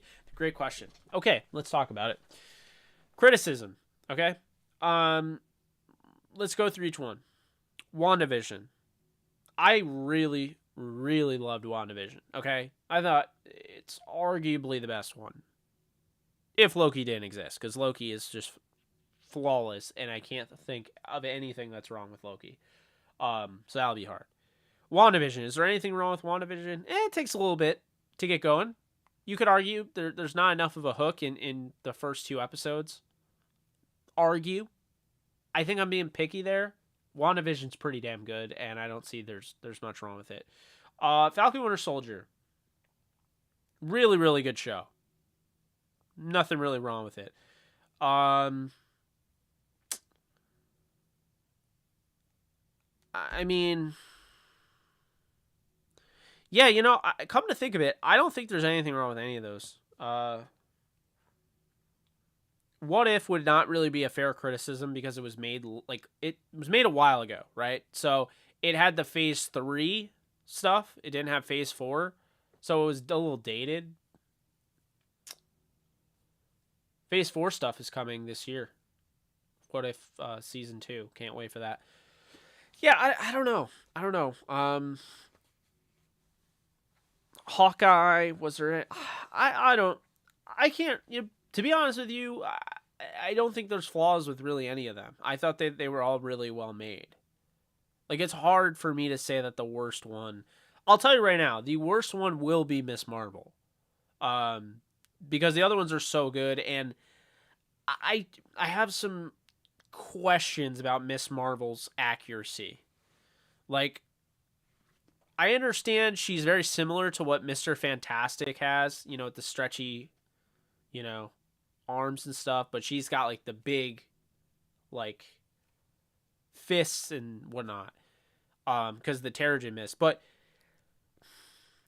my thing here is that they decided like CGI it to be like glowing purple, and I just don't think it looks good. I don't think that show is going to be that great. I don't think it'll be bad. I think it'll be okay, but I don't think it's gonna be easily the worst of the Disney Plus series, I would say. Yeah, it did. Logan was just, it was super raw, and I think they said it takes place in the same universe as the other X-Men movies. I just don't know how it could. It just didn't feel like it would. But then again, they kind of made it make sense. I don't know. I want to see more of these, though. Like, I'd like to see a rated R Captain America movie, like Steve Rogers' last send-off, or like, I don't know. I think that is the right way to do it. To just make it gritty, raw, pure. I think that's that sets Logan apart as like a true send off. It is just unapologetically itself. I don't know if they're making a Silver Surfer movie, but I know Silver Surfer's going to have a role pretty soon, I would imagine. I don't think they need Eddie Goldman, but that'd be interesting. I don't know. I'm asked this more than any other question, I think, every day. I have no answer on that. I think he's going to come back, but who knows? Aaron Donald could make a good Hulk. How about Efron as Iceman instead? I'd like that. I wouldn't mind bringing back what the hell's his name? The original Iceman. I wouldn't mind bringing him back. I'm a big fan of his work. His name is escaping me right now. I think the new characters they introduced in Disney Plus shows are a little rushed and lack origin detail. The pacing is kind of bad too. Interesting. Well, okay. There's one critique I would say. I don't think there's enough action. It maybe that's not fair because they are limited series, but like Hawkeye, for instance, there's like decent action. It doesn't take a while to get going. Moon Knight is a lot of dialogue. There's really not a ton of action in it. They have some really cool fight sequences, but there's not a ton of them. Falcon Winter Soldier, there's good action in that. I'll say this. I wasn't a fan of them killing off, what's his face? Battlestar. Hoskins. Lamar Hoskins. I was really against that. Because I actually liked his character, and I felt like he could have actually had a role, but, whatever, I guess. I guess they didn't want him in a role. I don't know. I didn't get that, but yeah, the lack of fighting scenes in Moon Knight, I think, is the only criticism I have. I'm sure there are other ones. I just can't think of them, but pacing, interesting. I kind of see what you mean there. Cyclops. That's interesting. The new Star Wars series on Disney Plus with Ewan McGregor as Obi-Wan looks great. I agree. I cannot wait for that. Sony Spider-Man universe needs to be abolished. It's awful. I think it's absolutely terrible. I think, like, don't get me wrong, like Venom I think is good, but Venom, it's its own series. I don't think that's like a Spider-Man series, if you will. I really like Venom, but Morbius, no. Stop it with. Am I the only one that doesn't care about the Sinister Six that much? Like, I don't need to have my own Sinister Six movie, okay? I just don't. I don't care. I'm like the biggest Spider-Man fan out there. And I think the Sinister Six is like the most overblown thing. Spider-Man has fantastic villains, okay? It's not just the Sinister Six. Like, and keep in mind, the Sinister Six is not a. It's not like the Fearsome Foursome Rams, like where it's Lamar Lundy, Rosie Greer, Merlin Olsen, Deacon Jones. That's the Fearsome Foursome, doesn't change. Whereas the Sinister Six, there's variations of it. There's like, oh yeah, there's, you have your Master of Illusion, Mysterio here.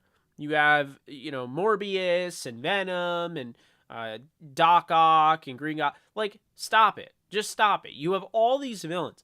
Let me just look up who the top Spider-Man villains are. Like, I want to see what they would say are the top Spider-Man villains. I have an idea, but I want to see.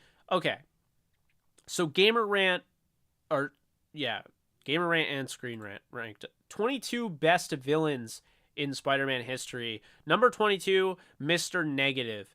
I like Mr. Negative. I thought he was pretty good in the video game. If you've never played the Spider-Man video game and you're a fan of Spider-Man, don't know what you're doing, or you probably just don't have a PlayStation, which I guess that's understandable. But Mr. Negative is cool. I dig Mr. Negative. Number 21 is the Jackal. I don't know how well you would really.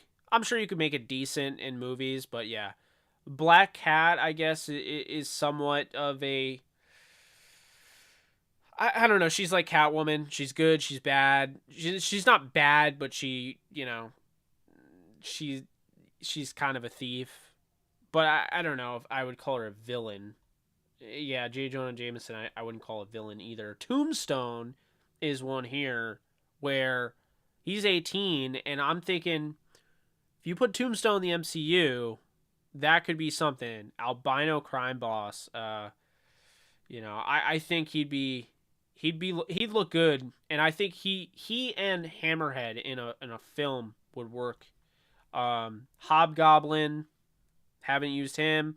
Shocker, they completely butchered Shocker. I love the new trilogy, but the Shocker origin is just like, I don't know.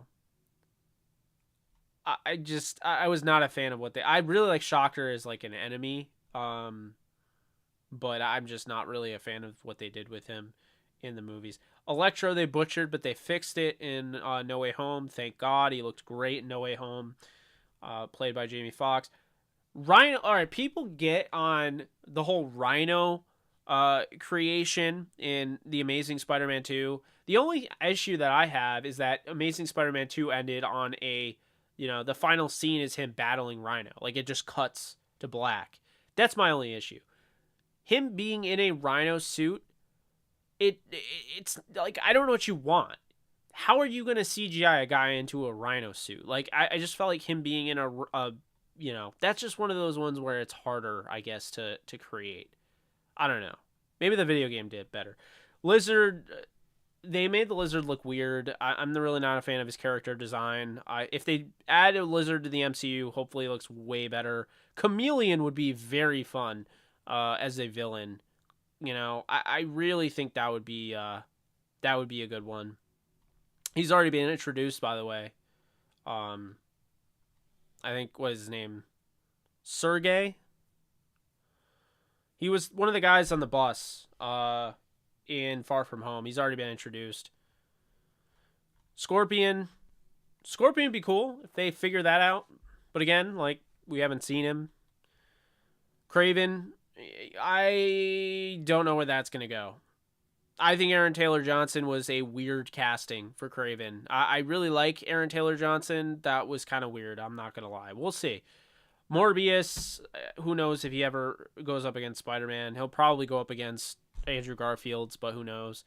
Sandman, I think they did Sandman extremely well. Vulture, no complaints there.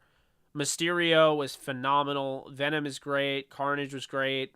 Hopefully they add Carnage to the Spider-Man realm. Kingpin, I understand like Daredevil and Kingpin are so attached because of the series, but he's more of a Spider-Man villain than a Daredevil villain. So I hope they finally put him in the Spider-Man universe. Green Goblin is too iconic. And then apparently number one we'll never know because there isn't one.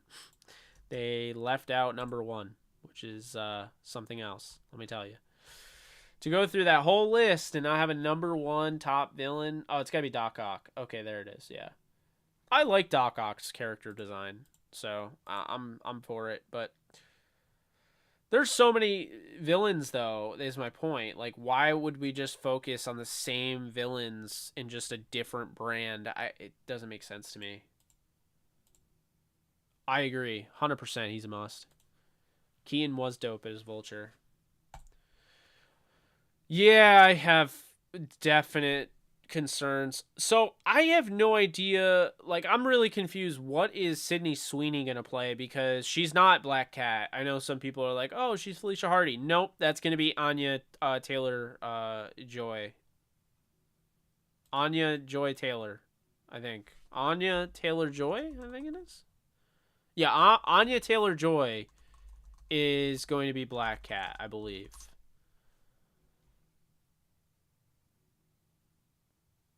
At least in January, she was slated as Sony's plan to cast as Felicia Hardy. She'd be a great Felicia Hardy. I'm actually watching a show with Anya Taylor-Joy in it called The Queen's Gambit, which is not a show I ever expected to like, and I really like. I think they did a great job with it.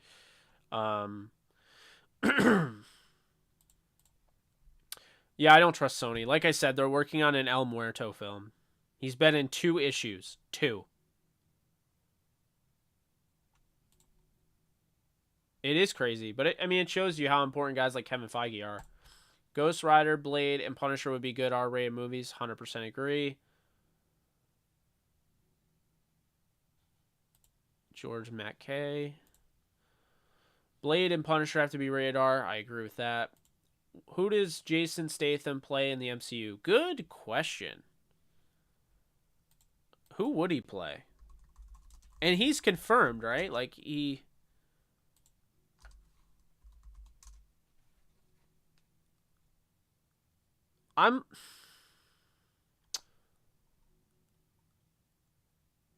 I think he'd be a good Shocker, to be honest with you, if they actually went that route.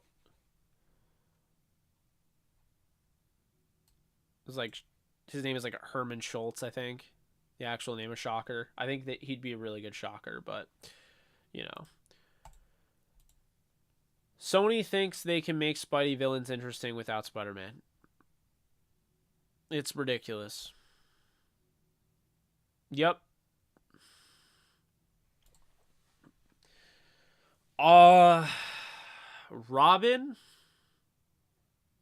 I mean, why not bring back Joseph Gordon-Levitt? Is he too old? I mean,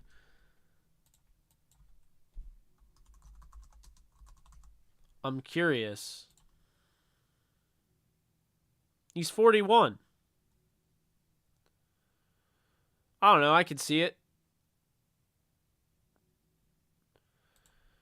If it's not him, I could see the guy from Queen's Gambit, to be honest with you. What's his name? Thomas Brody. Thomas Brody Sangster. Yep. I think he could be cast as Robin. Amen to that. They totally did. I really hope Marvel Disney decide to use Kraven's Last Hunt in their MCU with Tom Holland or even Hobgoblin. So I'm kind of over the Sinister Six idea. Same here. I just think they waited too long, and I don't care. I don't care about the Sinister Six. They basically had that in this past movie. I don't care. It won't be the MCU. No, they'll keep. El Muerto is sticking far away from the El Muerto is not an MCU character. I'm sure Kevin Feige and like people like within Marvel Studios are probably sitting there like, why? It's such a bad idea. Uh, I think Wolverine needs to be played by Daniel Radcliffe, and I can't wait to see him in the MCU. Static Shock.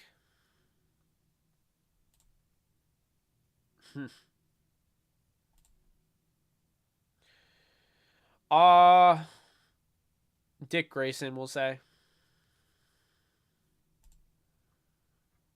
I saw that. Well, and that's the thing. So, I mean, those Maze Runner kids, the people that were cast, so like the Maze Runner. First off, I think it's an underrated series, but I don't know.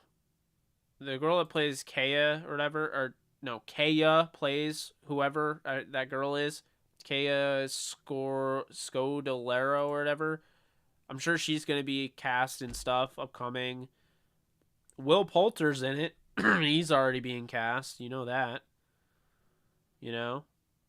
Rosa Salazar, Dylan O'Brien, and Thomas Brody Sangster. I mean, like, yeah. Yeah, he's kind of lost his mind and probably lost his momentum with Warner Brothers. I cannot see him coming back for another film. I just can't. Yankees are 24-8, unreal. They are so good. It's crazy.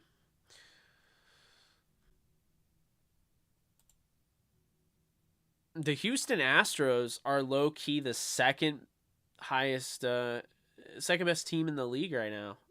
22-11. Dodgers 20-10. Mets 22-12. Brewers 21-12. Angels 21-12. Padres 21-12. Giants 20-12. Tampa 20-13. Yeah, pretty crazy. The worst team, the Reds still only have 9 wins. That is pathetic. Um, yeah, as of right now in the MLB, if anyone's interested, the Yankees, Twins, Astros, Mets, Dodgers, and Brewers would be in the playoffs. And in the wild card, we would have a play-in game between. I guess we have 3 wild card teams now, so I don't know. The 3 wild card teams would be the Angels, Rays, and Jays. So,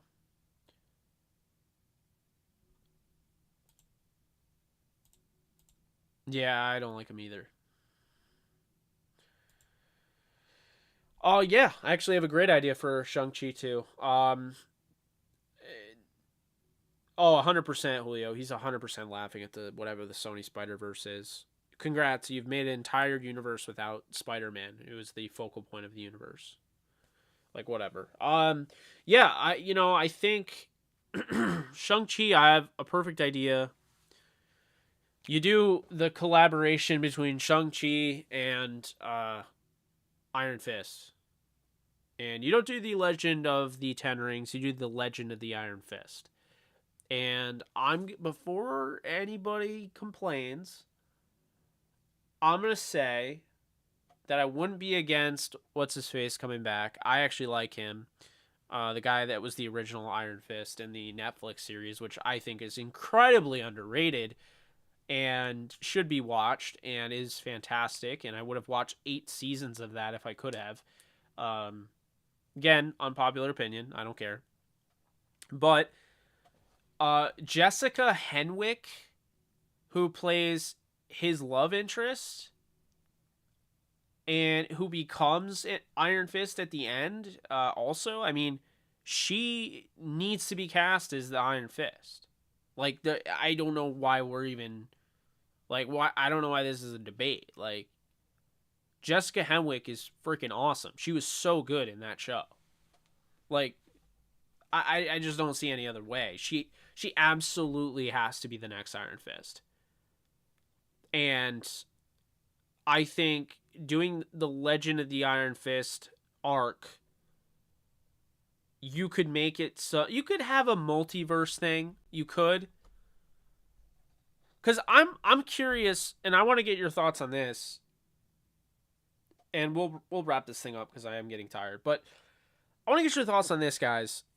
You look at the multiverse and how things are going, and then you see that the Fox universe, not the Fox universe, yeah, the Fox universe, but not really in this topic. You see the Netflix shows, and now they're starting to come into the MCU. And the word usage of all of that is very confusing. It is very convoluted, and it doesn't tell you anything. Like, are we getting the same... Like, is that the same Matt Murdock in No Way Home as the one in the Netflix shows? I couldn't tell you. I don't know. Are they going to do something with the multiverse? And if so, do they retain their memories and all of that?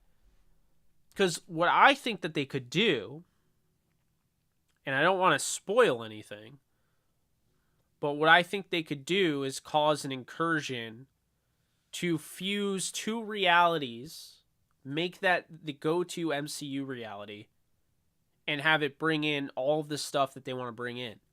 I don't think it'd be messy. I think they could easily do it, and I think it makes sense. I don't know. That's what I would do. I mean, we've talked about it for a while. Secret Wars is like right around the corner.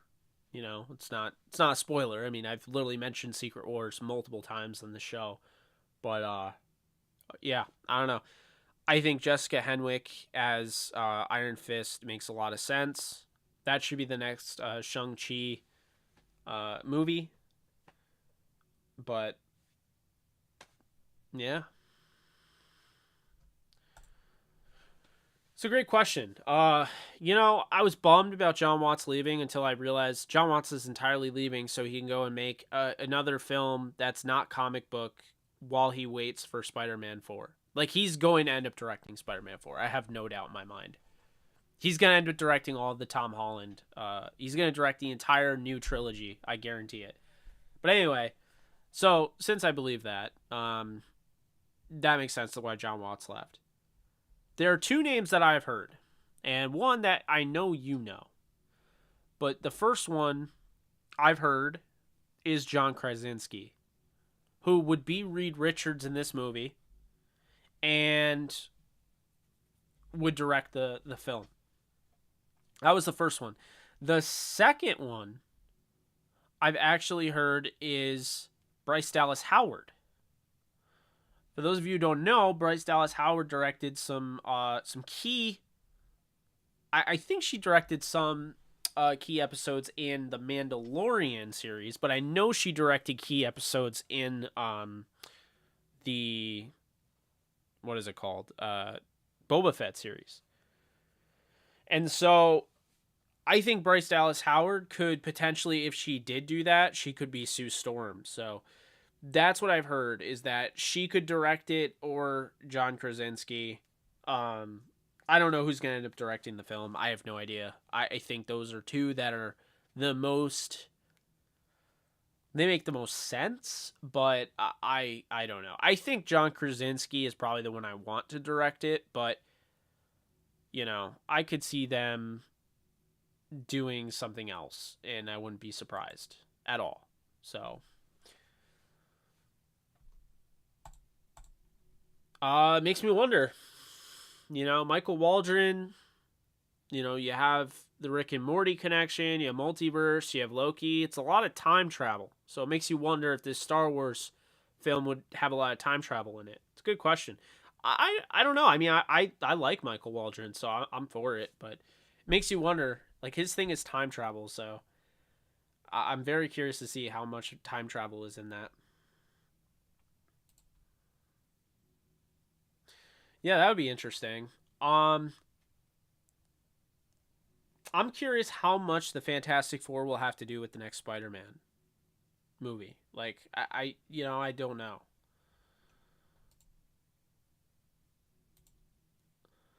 I thought a while ago Michael Fassbender was cast as, maybe I'm losing my mind, but I thought he was cast as Doctor Doom.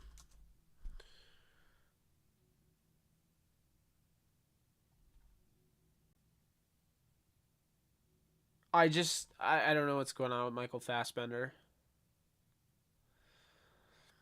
What I will say is Doctor Doom better not be anything like the last Fantastic Four movie. That was repulsive.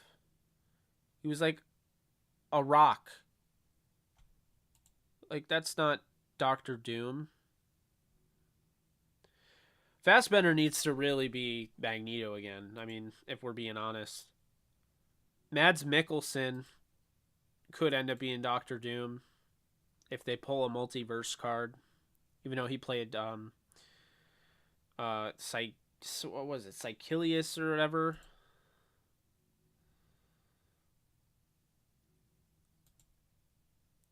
But I did think it was Fassbender.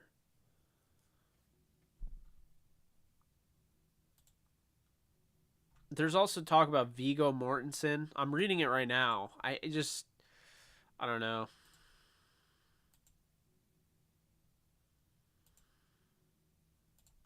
Oh God, yeah, it's bad.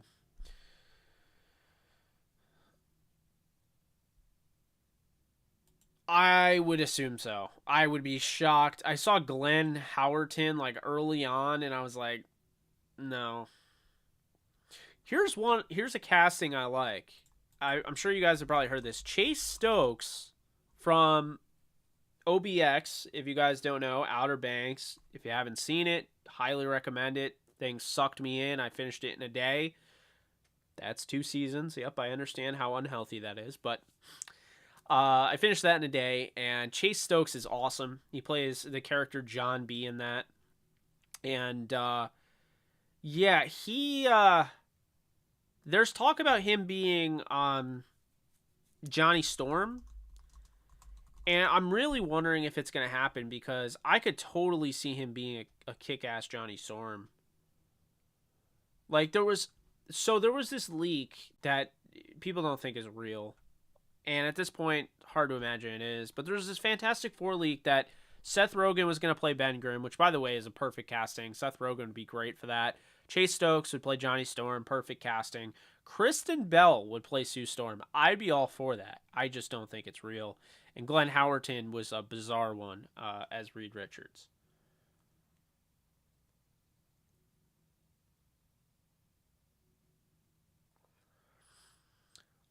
I will say this. I don't think anything's impossible now with the multiverse, so maybe you might get your wish. Yeah, what I don't understand, and I don't mean to offend anybody when I say this, but I understand everyone loves John Krasinski. I very much like John Krasinski, so I'm not going to have anything against him.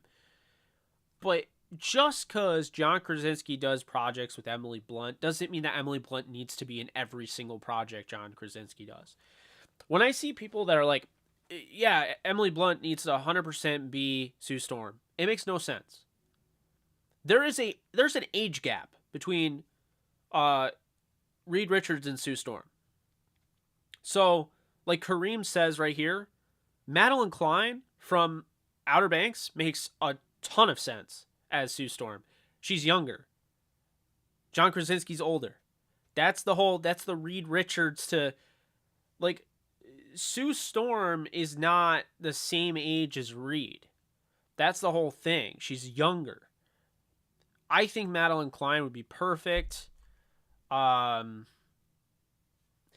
when I see Sue Storm like in my mind and I'm trying to cast, I just think of her and I think of the girl that played what was her name? I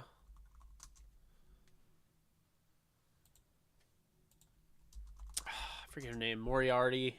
Erin Moriarty. She plays Starlight, Annie January in The Boys. She was also Hope Schlottman in Jessica Jones. She was also in this movie called Monster Party, which was bizarre, and I actually found it really interesting. But it was a horror movie. But she is really good. Like I'm a big fan of her.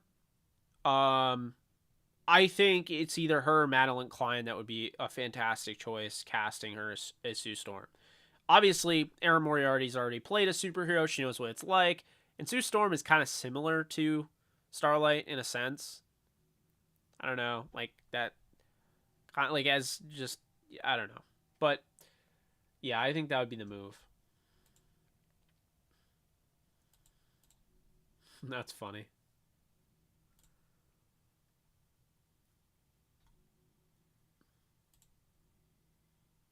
People want it because she's married to John Krasinski. It is such a lazy casting, man. There's so many good casting opportunities. That would be so lazy.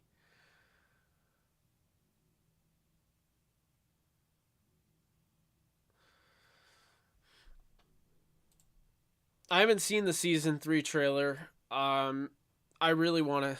I'm gonna watch that after I get off here. But I can't wait for the boys. I can't wait for Invincible 2. Invincible season 2. I can't wait for the Invincible movie. Uh, you know, I'm nerding out over here, but I don't really care. It's you know, but yeah, I like to see Johnny Depp get a role. He probably won't, but Invincible is fire. All right, guys, this has been a lot of fun. I'm glad we did this. Getting back out there in the algorithm. Obviously, you don't do live streams for a few days and takes you out of the algorithm. You have to do it all over again. Like some people will comment after this and be like, I was never told that this was live. Yeah, because the algorithm was punishing me for not being consistent. But, I really do appreciate everyone that came in here tonight. You can watch a replay of it if you missed it. It will post as soon as I go offline. You could also check out the interview that I have with Quentin Lake. Alexis and I did the second one because we did two. We did one before he became a Ram and one after. So that's there. You can also check out on the Call-In app exclusively my game by game predictions for the season for the Rams. So you can check that out as well. But that's going to do it for me. You guys take care, and I will see y'all very soon. Later.